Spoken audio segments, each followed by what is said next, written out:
4. Stanley felt somewhat dazed as the guard unlocked his handcuffs and let him off the bus. He'd been on the bus for over 8 hours. "Be careful," the bus driver said as Stanley walked down the steps. Stanley wasn't sure if the bus driver meant for him to be careful going down the steps or if he was telling him to be careful at Camp Green Lake. "Thanks for the ride," he said. His mouth was dry and his throat hurt. He stepped onto the hard, dry dirt. There was a band of sweat around his wrist where the handcuff had been. The land was barren and desolate. He could see a few run-down buildings and some tents. Farther away, there was a cabin beneath 2 tall trees. Those 2 trees were the only plant life he could see. There weren't even any weeds. The guard led Stanley to a small building. A sign on front said, "You are entering Camp Green Lake Correctional Facility." Next to it was another sign, which declared that it was a violation of the Texas Penal Code to bring guns, explosives, weapons, drugs, or alcohol onto the premises. As Stanley read the sign, he couldn't help but think, well, duh. The guard led Stanley into the building, where he could feel the welcome relief of air conditioning. A man was sitting with his feet up on a desk. He turned his head when Stanley and the guard entered, but otherwise didn't move. Even though he was inside, he wore sunglasses and a cowboy hat. He also held a can of soda, and the sight of it made Stanley even more aware of his own thirst. He waited while the bus guard gave the man some papers to sign. "There's a lot of sunflower seeds," the bus guard said. Stanley noticed a burlap sack filled with sunflower seeds on the floor next to the desk. "I quit smoking last month," said the man in the cowboy hat. He had a tattoo of a rattlesnake on his arm, and as he signed his name, the snake's rattle seemed to wriggle. "I used to smoke a pack a day. Now I eat a sack of these each week." The guard laughed. There must have been a small refrigerator behind his desk, because the man in the cowboy hat produced 2 more cans of soda. For a second, Stanley hoped that one might be for him, but the man gave one to the guard and said the other was for the driver. "9 hours here and 9 hours back," the guard grumbled. "What a day." Stanley thought about the long, miserable bus ride and felt a little sorry for the guard and the bus driver. The man in the cowboy hat spit sunflower seed shells into a wastepaper basket. Then he walked around the desk to Stanley. "My name is Sir," he said.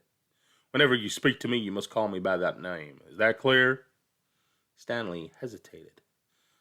Yeah, Mr. Sir," he said, though he couldn't imagine that that was really the man's name. "You are not in the Girl Scouts anymore," Mr. Sir said. Stanley had to remove his clothes in front of Mr. Sir, who made sure he wasn't hiding anything. He was then given 2 sets of clothes and a towel. Each set consisted of a long-sleeve orange jumpsuit, an orange t-shirt, and yellow socks. Stanley wasn't sure if the socks had been yellow originally. He was also given white sneakers, an orange cap, and a canteen made of heavy plastic, which unfortunately was empty. The cap had a piece of cloth sewn onto the back of it for neck protection. Stanley got dressed. The clothes smelled like soap. Mr. Sir told him that he should wear 1 set to work in and 1 set for relaxation. Laundry was done every 3 days. On that day, his work clothes would be washed. Then the other set would become his work clothes, and he would get clean clothes to wear while resting. "You are to dig 1 hole each day, including Saturdays and Sundays. Each hole must be 5 feet deep and 5 feet across in every direction. Your shovel is your measuring stick. Breakfast is served at 4:30. Stanley must have looked surprised, because Mr. Sir went on to explain that they started early to avoid the hottest part of each day. "No one is going to babysit you," he added. "The longer it takes you to dig, the longer you will be out in the sun. If you dig up anything interesting, you are to report it to me or any other counselor. When you finish, the rest of the day is yours." Stanley nodded to show he understood. "This isn't a Girl Scout camp," said Mr. Sir. He checked Stanley's backpack and allowed him to keep it. Then he led Stanley outside into the blazing heat. "Take a good look around you," Mr. Sir said. "What do you see?" Stanley looked around the vast wasteland. The air seemed thick with heat and dirt. "Not much," he said, and hastily added, "Mr. Sir." Mr. Sir laughed. "You see any guard towers?" "No." "How about an electric fence?" "No, Mr. Sir." "There's no fence at all, is there?" "No, Mr. Sir." "You want to run away?" Mr. Sir asked him. Stanley looked back at him, unsure what he meant. If you want to run away, go ahead, start running. I'm not going to stop you. Stanley didn't know what kind of game Mr. Sir was playing. I see you're looking at my gun. Don't worry, I'm not going to shoot you. He tapped his holster. This is for yellow-spotted lizards. I wouldn't waste a bullet on you. I'm not going to run away, Stanley said. Good thinking, said Mr. Sir. Nobody runs away from here. We don't need a fence. Know why? Because we've got the only water for 100 miles. You want to run away? You'll be buzzard food in 3 days. Stanley could see some kids dressed in orange and carrying shovels dragging themselves towards the tents. You thirsty? Asked Mr. Sir. Yes, Mr. Sir, Stanley said gratefully. Well, you better get used to it. You're going to be thirsty for the next 18 months. 5. There were 6 large gray tents, and each one had a black letter on it, A, B, C, D, E, or F. The first 5 tents were for the campers. The counselor slept in F. Stanley was assigned to D tent. Mr. Pendanski was his counselor. My name is easy to remember, said Mr. Pendanski, when he shook hands with Stanley just outside the tent. 3 easy words, pan, dance, and key. Mr. Sir returned to the office. Mr. Pendanski was younger than Mr. Sir, and not nearly as scary looking. The top of his head was shaved so close it was almost bald, but his face was covered in a thick, curly black beard. His nose was badly sunburned. Mr. Sir isn't really so bad, said Mr. Pendanski. He's just been in a bad mood since he quit smoking. The person you got to worry about is the warden. There really is only one rule at Camp Green Lake. Don't upset the warden. Stanley nodded as if he understood. I want you to know, Stanley, that I respect you, Mr. Pendanski said. I understand you've made some bad mistakes in your life, otherwise you wouldn't be here. But everyone makes mistakes.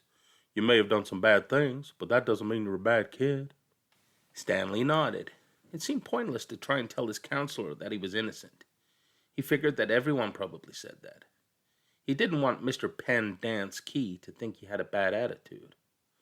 I'm going to help you turn your life around, said his counselor. But you're going to have to help too. Can I count on your help? Yes, sir, Stanley said. Mr. Pendanski said, Good, and patted Stanley on the back. 2 boys, each carrying a shovel, were coming across the compound. Mr. Pendanski called to them. Rex, Alan, I want you to come and say hello to Stanley. He's the newest member of our team.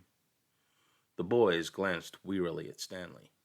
They were dripping with sweat, and their faces were so dirty that it took Stanley a moment to notice that one kid was white and the other was black. What happened to Boff Bag? Asked the black kid. Lewis is still in the hospital, said Mr. Pendanski. He won't be returning. He told the other boys to come and shake Stanley's hand and introduce themselves like gentlemen. Hi, the white kid grunted. That's Alan, said Mr. Pendanski. My name's not Alan, the boy said. It's Squid, and that's X-Ray. Hey, said X-Ray. He smiled and shook Stanley's hand. He wore glasses, but they were so dirty that Stanley wondered how he could see out of them. Mr. Pendanski told Alan to go to the rec hall and bring the other boys to meet Stanley. Then he led him inside the tent. There were 7 cots, each one less than 2 feet from the other next to it. Which one was Lewis's cot? Mr. Pendanski asked. Boff Bag slept here, said X-Ray, kicking at one of the beds. All right, Stanley, that'll be yours, said Mr. Pendanski. Stanley looked at the cot and nodded. He wasn't particularly thrilled about sleeping in the same cot that had been used by someone called Barf Bag. 7 crates were stacked in 2 piles at one side of the tent. The open end of the crates faced outwards. Stanley put his backpack, change of clothes, and towel in what used to be Barf Bag's crate. It was up the bottom of the stack that had 3 in it. Squid returned with 4 other boys. The first 3 were introduced by Mr. Pendanski as Jose, Theodore, and Ricky. They called themselves Magnet, Armpit, and Zigzag. They all have nicknames, explained Mr. Pendanski. However, I prefer to use the names their parents gave them, the names that society will recognize them by when they return to become useful and hard-working members of society. It ain't just a nickname, X-Ray told Mr. Pendanski. He tapped the rim of his glasses. I can see inside you, Mom. You got a big fat heart. The last boy either didn't have a real name, or else he didn't have a nickname. Both Mr. Pendanski and X-Ray called him Zero. You know why his name's Zero? Asked Mr. Pendanski. Because there's nothing going on inside his head. He smiled and playfully shook Zero's shoulder. Zero said nothing. And that's Mom, a boy said. Mr. Pendanski smiled at him. If it makes you feel better to call me Mom, Theodore, go ahead and call me Mom. He turned to Stanley. If you have questions, Theodore will help you. You got that, Theodore? I'm dependent on you. Theodore spit a thin line of saliva between his teeth, causing some of the other boys to complain about the need to keep their home sanitary. You were all new here once, said Mr. Pendanski, and you all know what it feels like. I'm counting on every one of you to help Stanley. Stanley looked at the ground. Mr. Pendanski left the tent, and soon the other boys began to file out as well, taking their towels and change of clothes with them. Stanley was relieved to be left alone, but he was so thirsty. He felt he would die if he didn't get something to drink soon. Hey, Theodore, he said, going after him. Do you know where I can fill my canteen? Theodore whirled and grabbed Stanley by his collar. My name's not Theodore, he said. It's Armpit. And he threw Stanley to the ground. Stanley stared up at him, terrified. There's a water spigot on the wall of the shower stall. Thanks, Armpit, said Stanley. As he watched the boy turn and walk away, he couldn't for the life of him figure out why anyone would want to be called Armpit. In a way, it made him feel a little better about having to sleep in a cot that had been used by somebody named Barfbag. Maybe it was a term of respect. 6. Stanley took a shower, if you could call it that, ate dinner, if you could call it that, and went to bed, if you could call the smelly, scratchy cot a bed.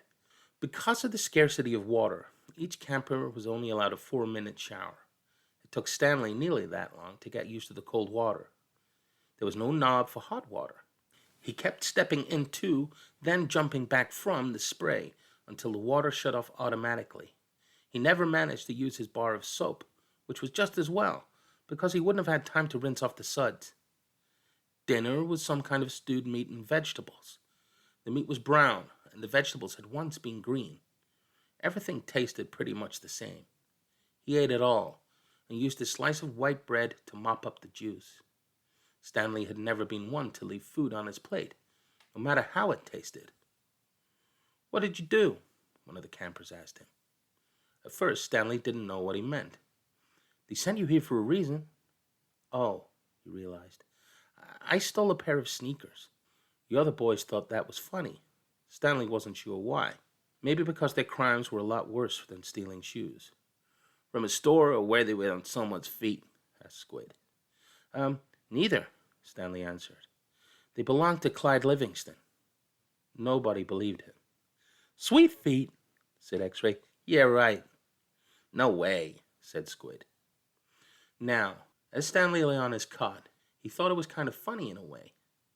Nobody had believed him when he said he was innocent. Now, when he said he stole them, nobody believed him either. Clyde Sweetfeet Livingston was a famous baseball player. He led the American League in stolen bases over the last 3 years. He was also the only player in history to ever hit 4 triples in one game. Stanley had a poster of him hanging on the wall of his bedroom. He used to have the poster anyway. He didn't know where it was now. It had been taken by the police and was used as evidence of his guilt in the courtroom. Clyde Livingston had also came to court. In spite of everything, when Stanley found out that Sweetfeet was going to be there, he was actually excited about the prospect of meeting his hero. Clyde Livingston testified that they were his sneakers and that he had donated them to help raise money for the homeless shelter.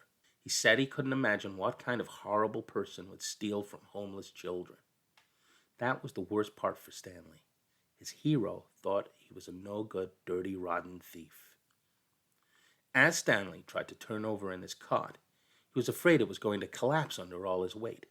He barely fit in it. When he finally managed to roll over onto his stomach, the smell was so bad that he had to turn over again and try sleeping on his back. The cot smelled like sour milk.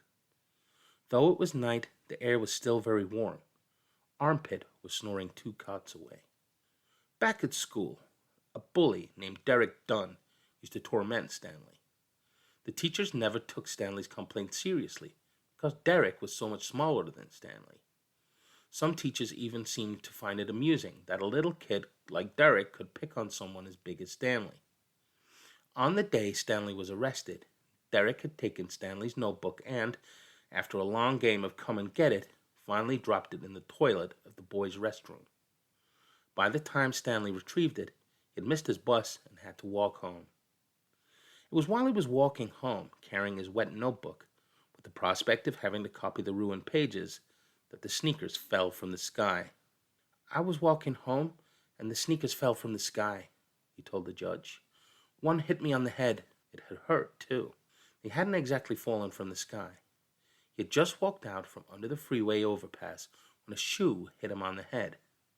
Stanley took it as some kind of sign. His father had been trying to figure out the way to recycle old sneakers, and suddenly a pair of sneakers fell on top of him, seemingly out of nowhere, like a gift from God.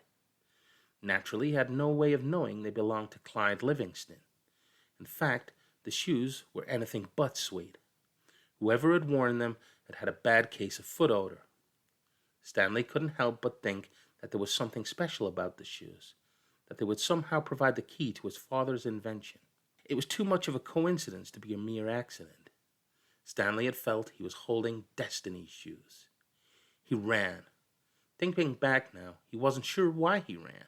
Maybe he was in a hurry to bring his shoes to his father. Or maybe he was trying to run away from his miserable and humiliating day at school. A patrol car pulled alongside him. A policeman asked him why he was running. Then he took the shoes and made a call on his radio. Shortly thereafter, Stanley was arrested. It turned out that the sneakers had been stolen from a display at the homeless shelter.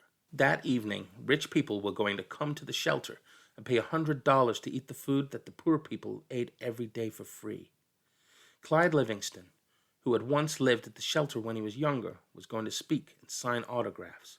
His shoes would be auctioned, and it was expected that they would sell for over $5,000. All the money would go to help the homeless. Because of the baseball schedule, Stanley's trial was delayed several months. His parents couldn't afford a lawyer. "You don't need a lawyer," his mother had said. "Just tell the truth." Stanley told the truth, but perhaps it would have been better if he had lied a little. He could have said he found the shoes in the street. No one believed they fell from the sky. It wasn't destiny, he realized. It was his no-good, dirty, rotten, pig-stealing great-great-grandfather. The judge called Stanley's crime despicable. "The shoes were valued at $5,000. It was money that would have provided food and shelter for the homeless, and you stole that from them, just so you could have a souvenir." The judge said that there was an opening at Camp Green Lake, and he suggested that the discipline of the camp might improve Stanley's character. It was either that or jail. Stanley's parents asked if they could have some time to find out about Camp Green Lake, but the judge advised them to make a quick decision. "Vacancies don't last long at Camp Green Lake."